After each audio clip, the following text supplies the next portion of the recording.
beloved, Boss Mike,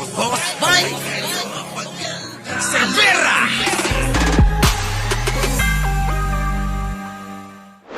Hospitalized daw kayo. Alam nyo kasi may pinapakalat itong mga DDS na eto daw si speaker inatake na high blood, ganun yata mga kababayan. Ito mga DDS kung ano-ano na lang binabalita no? Eto na, panoorin na lang natin.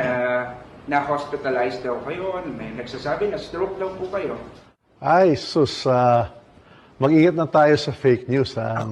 Andito na nga ako buong araw, nagsushooting mga Christmas messages at iba pa. At mamaya manonood ako ng pelikula kasama ng pamilya ko. Kahapon naman, makasama ko ang mga governors.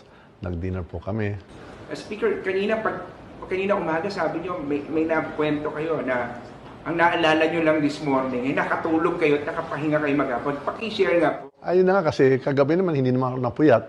At ang sarap yung tulog ko at saka wala akong maaga na appointment kaya himbing-himbing ang tulog ko kaya refresh ako kaya kumbaga ironic. Now I'm feeling very, very strong and very energetic lalo na itong araw na to. Ano po ang mensahe niyo sa mga nagpapakalat ng fake news? Ay sana na lang, wag na lang yung magpakalat ng fake news. Let's just all work together, positive tayo, lalo na Pasko ngayon. Speaker, tingin niyo saan nanggagaling itong mga fake news na to na tulad ng ganito? Ay siguro naman sa mga detractors ng House, lalo na sa nangyayari po sa mga hearings natin at siyempre naman may nagbabatikos. Kumbaga, kasama din talaga yan sa trabaho natin pero iwasan na lang natin pagkakalat ng fake news. Oo nga naman. Kasi mahilig talaga silang gumawa ng fake news, mga kababayan. Eto tuloy. Aba, napakalakas niyan, mga kababayan. Ha? Ang lakas-lakas ni speaker. Nakita ko Pero ninyo, mga kababayan, kung ano-ano lang talaga ginagawa ng mga DDS, para lang may masabi, may masira. Kaso, yung mga ginaganon tao, lalong lumalakas Sabi nila na stroke. Kita nyo naman yung mukha. Guwapo rin. Mga kababayan? Guwapo rin tumabingi ba yung mukha? Kumirat ba yung mukha? Parang si Digong. Kita nyo naman yung mukha ni Digong, di ba? Halos hindi na maidilat yung isang mata.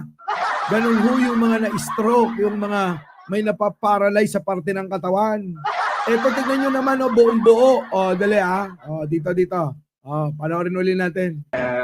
Na-hospitalized daw kayo. May nagsasabi na stroke daw po kayo.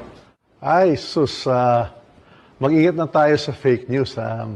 Andito na nga ako buong araw, nagsushooting mga Christmas messages at iba. Nagsushooting. Baka ako direktor niya. Nagsushooting, mga kababayan, Di ba? Nagsushooting si speaker. Paano nyo masasabing na stroke yan? Alam nyo, etong mga ito, kung sino-sino na lang binabalita, lalo na si Jay Sonsa. Grabe ang mga yan, sila Jay Sonsa, Maharlika, Banat Bay, at kung sino-sino pa. Basta yung mga nandiyan dyan, mahilig sila gumawa niyan, yung mga fake news. Sige tuloy. Iba pa. At mamaya manonood ako ng pelikula kasama ng pamilya ko. Kahapon naman, makasama ko ang mga governors. Nag-dinner po kami. Kasama daw yung governors. Di ba? Nandun din si Manang Aimee ko. Kasama rin nila sige tuloy. Speaker, kanina umaga sabi niyo may nakwento kayo na ang naalala niyo lang this morning, nakatulog kayo at nakapahinga kayo maghapon. Paki-share nga po. Ayun na nga kasi kagabi naman hindi naman ako napuyat. At ang sarap yung tulog ko at saka wala akong maaga na appointment kaya himbing-himbing ang tulog ko kaya refresh ako kaya kumbaga ironic. Now I'm feeling very, very strong and very energetic. Kita nyo? Nakapagpahinga ng matagal si speaker. Nakatulog ng mahimbing. Baka yun ang sinasabi nila na na-stroke na. Na-stroke na pag natulog ng mahimbing. Sa bagay, yung mga nando doon sa kabila, malamang di na nakakatulog ng mahimbing yan. Tuloy. Itong araw na to. Ano po ang mensahe nyo sa mga nagpapakalat ng fake news? Ay sana na lang, wag Ano mensahe nyo kay Maharlika, kay Banat Bay, kay Jason sa at sa mga amuyong nila speaker? na lang yung magpakalat ng fake news. Let's just all work together, positive tayo, lalo na Oh, kita nyo, magtrabaho na lang daw tayo ng sama-sama para sa ikauunlad ng bansa. Ang walang ya kasi kayo eh. Kung ano-ano mga pinaggagawa nyo. Oh. Pasko ngayon. Ah, Pasko naman ngayon, di ba? Basta Pasko, dapat sama-sama tayo. Speaker, tingin nyo saan nanggagaling itong mga fake news na to na tulad ng ganito? Baka kay Sara. Baka kay Sara galing yan, speaker Oh, sabi mo na, kay Sara yan. Oh, galing gumawa ng fake news ng mga troll niyan. Oh, tsaka may troll farm yan, ha? Si Sara may troll farm yan. Yung mga nagko-comment ng sa Facebook, sa TikTok, nako, troll farm yun. Oo. Si Sara ba, speaker, naninira sa'yo? Yun lang naman yung alam namin galit sa'yo eh. At saka si Digong, at saka yung mga amuyong. Di ba? Ay siguro naman sa mga detractors ng House, lalo na sa nangyayari po sa mga hearings natin at siyempre naman may nagbabatikos. Kumbaga, kasama din talaga yan sa trabaho natin pero iwasan na lang natin Hindi, speaker, wala. Walang iwas-iwas sa kanila. Kailangan tuloy-tuloy yung paggawa nila ng fake news kasi hindi sila mapapansin na. Kukunti na nga lang sila eh. Di ba? Kukunti na lang sila. Di ba? Oh. Tapos di pa sila gagawa ng fake news. Eh di lalong-lalo na na wala silang makukuhang atensyon sa mga tao. Kaya kailangan may fake news talaga, speaker. Hindi po pwedeng wala eh. Hindi talaga pwede yan. Malabong mangyari yan, speaker. Oo. Sabi nga rito kukunti na nga lang daw sila. Tapos, ano pa? Oo. Nasaan na yun? Kukunti na lang nga kami. Sinisira nyo pa. Sabi. Sabi. Wait lang. Hanapin ko lang. May nagsabi ng ganun eh.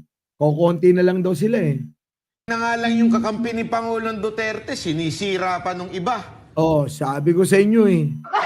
Huwag kasi kayong gumawa ng fake news para dumami-dami kayo.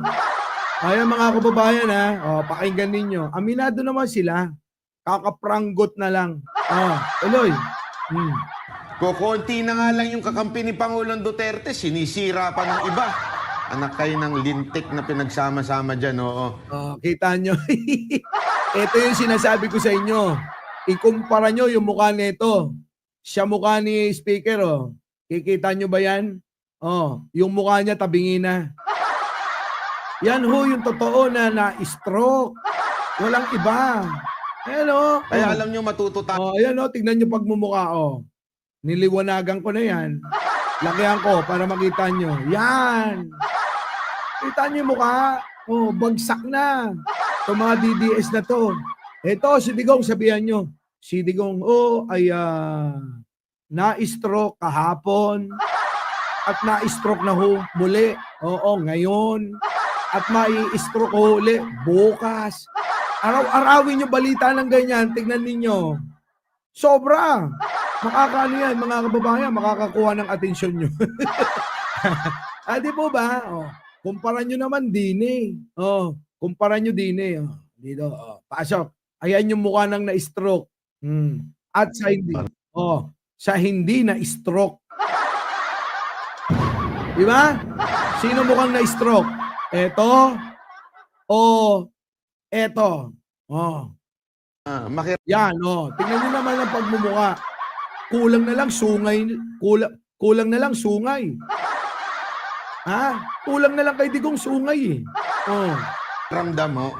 Alam nyo, si Bato Yan tingnan nyo Grabe po si Digong Grabe eto. Pasalamat ka, may filter ka. Sige, dito kay Digong. Grabe, layo na itsura. Anyways, hindi naman yan yung ating topic ngayon. Ito mga kababayan, nako po! Oo. Ha? Eh, biruin ninyo ito mga DDS ha. Hindi pa rin pala umaalis dun sa EDSA Shrine. Oh, ang dami pa rin sa EDSA Shrine mga kababayan. Alam nyo kung mga rallyista nila, mga 6. Oh, 6 pa yung nandoon mga kababayan. Tuloy-tuloy daw sila eh. Ewan ko sa kanila kung saan sila kumukuha ng lakas ha. Our beloved Boss Mike Cervera.